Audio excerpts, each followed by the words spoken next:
The walls Tiff built to protect herself just got a name for episode 8, and it isn't a gentle one. It's called Cold-Hearted, and after everything that just happened in Icebox, that title might be the most honest warning this show has given us all season. Because let's be real about where we're standing right now. The Southside just watched a woman kill a man in cold blood, bury him in a backyard with the help of someone who loves her, and somehow keep smiling through an engagement party like none of it happened. That's not a plot twist anymore. That's a countdown clock, and episode 7 just told us the clock is almost out of time. Every scene in Icebox felt like the show quietly tightening a screw that's been loose since the moment Tiff pulled that trigger. And now, heading into episode 8, there's nowhere left for any of these secrets to hide. When a show titles an episode Cold-Hearted in its final stretch, it's not being subtle. It's telling you someone is about to make a choice that has no warmth left in it. No mercy, no second thoughts. And on the Chi, that kind of warning usually means somebody's world is about to end one way or another. Let's start with what episode 7 actually did to Tiffany, because it was more devastating than a lot of people are giving it credit for. She's sitting there, trying to hold her composure while the mob and Keisha are both circling, both asking questions about where Nuck went, and both getting closer to an answer she cannot afford for them to find. That's pressure from two completely different directions at once, and Tiff doesn't have the luxury of solving one problem without making the other one worse. But the moment that should genuinely worry every person watching this show is what happened with Bakari. He sat there and admitted out loud that killing Ronnie years ago never gave him the peace he thought it would. He wasn't talking to Tiff directly about Nuck. He didn't have to be. Because Tiff was sitting right there listening to a man describe the exact emotional aftermath she's currently living through, and pretending she didn't feel every word of it land. That's the kind of scene the Chi does better than almost any other drama on television, letting two people sit in the same room, both carrying the same guilt, without ever forcing them to say it directly. It doesn't need to be spelled out. You could feel it happening. And here's what makes this so much heavier heading into Cold-Hearted. Bakari was never supposed to be the one holding this secret. He spent this entire final season trying to walk a straight line, trying to prove to himself and everyone around him that he's more than what the streets tried to make him. And now he's carrying weight that was never his to carry in the first place, propping up Tiff's story, keeping his mouth shut, becoming an accessory to something he had no hand in creating. That's not protection anymore. That's erosion. Every day he holds this secret is a day it chips away at the version of himself he's been fighting so hard to become. And if you know how this show treats characters who get pulled back into things they tried to escape, you already know that rarely ends without real damage. Then Reg walked back through the door, and it changed the entire temperature of the episode instantly. He didn't show up with threats.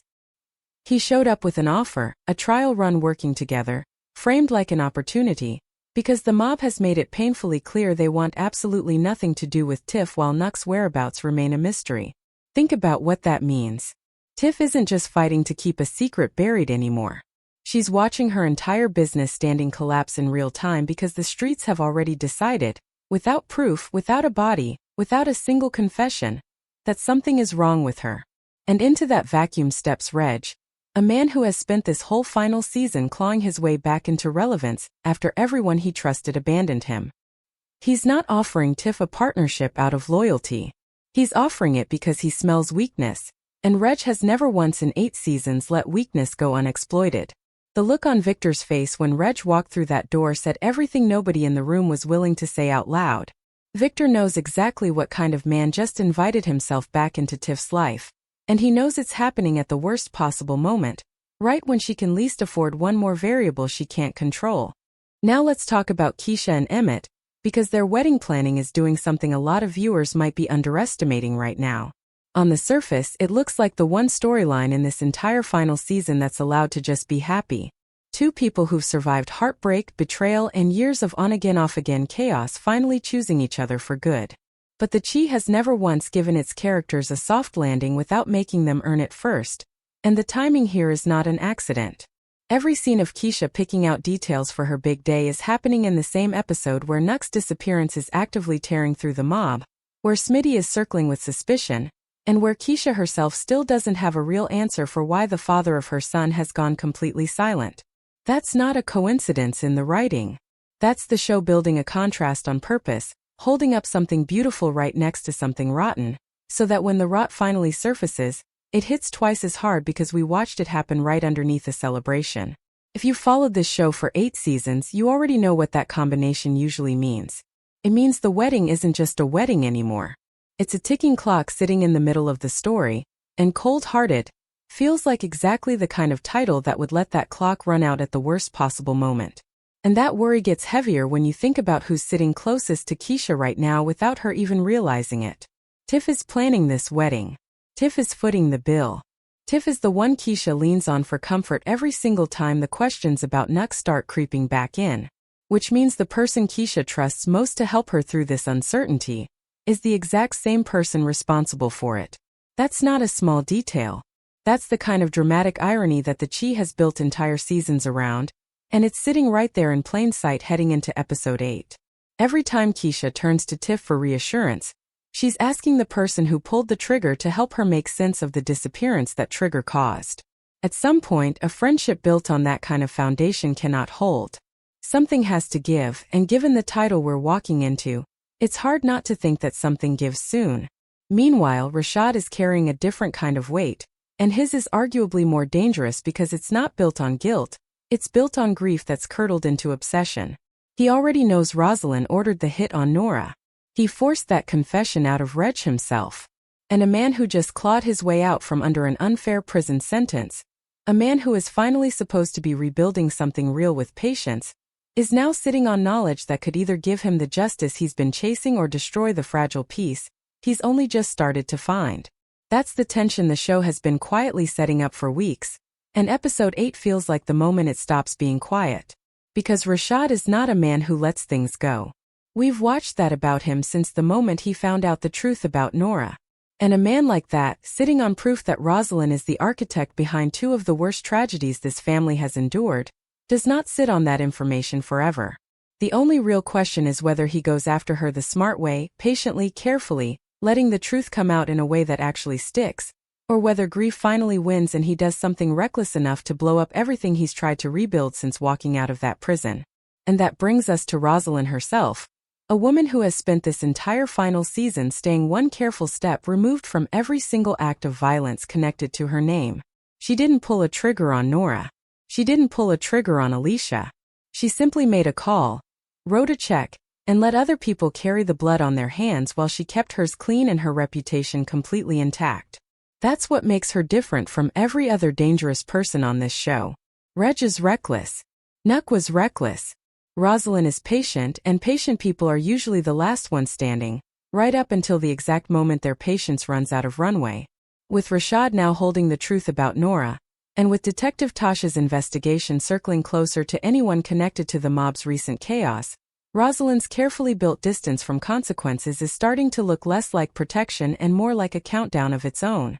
She has spent years believing she was untouchable, and there is nothing this show enjoys more than proving a character wrong about exactly that belief, usually right when they've stopped watching their back. Which brings everything back around to the one piece of this puzzle that could bring the whole structure down at once: Detective Tasha. She reopened her case on Reg the second she learned he was back in the city, and she's not doing it out of routine police work anymore. She's doing it because Judge Bradley dangled her son's early release in front of her like bait, and that's not a small offer to a mother.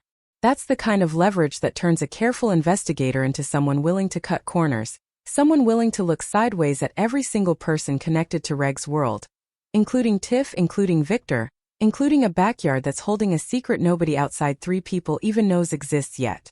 If Tasha's pressure to deliver results starts pointing anywhere near Nuck's disappearance, Cold-Hearted could be the episode where 2 separate investigations, hers and the mob's growing suspicion, collide at the exact same moment. And a detective with everything to lose does not care whose life she has to expose to save her son. That collision is exactly the kind of moment this show has built its reputation on. 2 threads that felt separate for weeks suddenly slamming into each other with no warning at all. And then there's Victor, the person in this entire story who arguably has the most to lose and the least reason to be in this position in the first place. He didn't kill anyone. He didn't want any part of this. He helped bury a body because he loves Tiff, because he made her a promise, and because after everything he survived to finally get out from behind bars, he still couldn't stop himself from stepping back into exactly the kind of danger he swore he was done with. His relationship with Voda represents something almost nobody else left in this story still has: a real uncomplicated shot at peace. And every single day Tiff's secret stays buried. Victor's future with her stays buried right alongside it. That's the part that makes this so hard to watch heading into episode 8.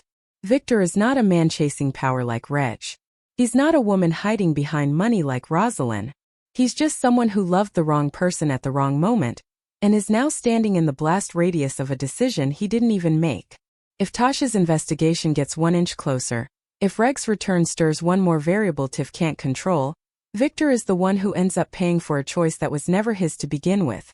And after everything he's already survived on this show, that is exactly the kind of ending that would break every single person who has been rooting for him since day one. What makes this final stretch of the cheese so brutal to sit through is that none of these people are just characters anymore. We've watched Bakari fight to become someone better for years, and now he's holding a secret that could undo all of it in one conversation. We've watched Keisha survive heartbreak after heartbreak, only to plan the happiest day of her life standing right next to the truth she doesn't know yet. We've watched Rashad claw his way back from an injustice that should have broken him, only to be handed the one piece of knowledge that could destroy the peace he just started building. And we've watched Victor try harder than almost anyone on this show to become a different man, only to find himself buried under someone else's secret, the second he let himself hope for something real. That's what cold-hearted is threatening to deliver. Not one twist, not one death. A reckoning for every single person who thought they still had time to fix what they broke. Because here's the truth this final season keeps circling back to, and it's the same truth that's made this show matter for 8 years. Nobody on the Southside gets to outrun what they've done. Not Bakari, who keeps getting dragged back toward the very things he's trying to leave behind. Not Rosalyn, whose carefully hidden violence is finally catching up to her one thread at a time. Not Rashad, torn between the peace he wants and the justice he can't let go of. And not Tiff or Victor, two people who thought protecting each other meant they could bury their guilt in the same backyard as the body and just keep walking forward like nothing happened. Guilt does not stay buried on this show. It never has. And with only a handful of episodes left before this story ends for good, every single secret we've watched pile up since the season premiere is about to come due at once.